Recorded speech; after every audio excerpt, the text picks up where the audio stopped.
My parents brought a moving truck to help me relocate to a tiny studio apartment while my pregnant sister's baby furniture was being delivered to my address. Mom said firmly, "She needs this space more than a selfish single person like you." Dad added harshly, "Pregnant women have priority over ungrateful children who don't appreciate what they have." Sister smirked arrogantly, finally getting the house I've always deserved. When I refused to move, they started packing my belongings anyway. Dad threatened, "Either you leave willingly right now or we'll physically make you leave." I called the police immediately. I'm Brooke, 28, and I've been living in my grandmother's house for the past 5 years. When Grandma Helen passed away, she left the house to me in her will. Not to my parents, not to be split between siblings, specifically to me.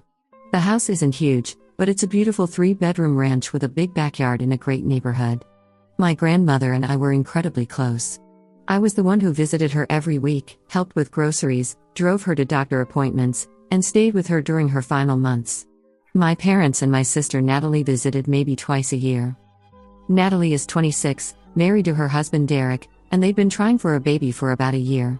I put trying in quotes because Natalie had been very vocal about wanting to get pregnant specifically to get attention and sympathy from our parents.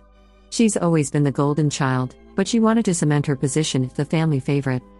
The house situation had been a source of tension since Grandma Helen's funeral.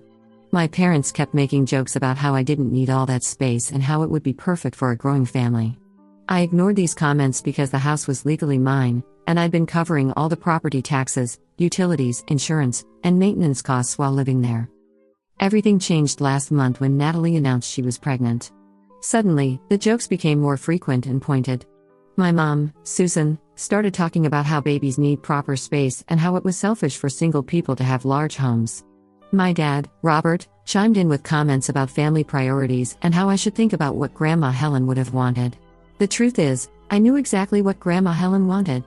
She told me explicitly before she died that she was leaving me the house because she trusted me to take care of it because she knew how much I loved it. She also mentioned that she was disappointed in how little my parents and Natalie had been involved in her life. 2 weeks after Natalie's pregnancy announcement, I came home from work to find my parents' car in my driveway. No big deal, they had keys for emergencies.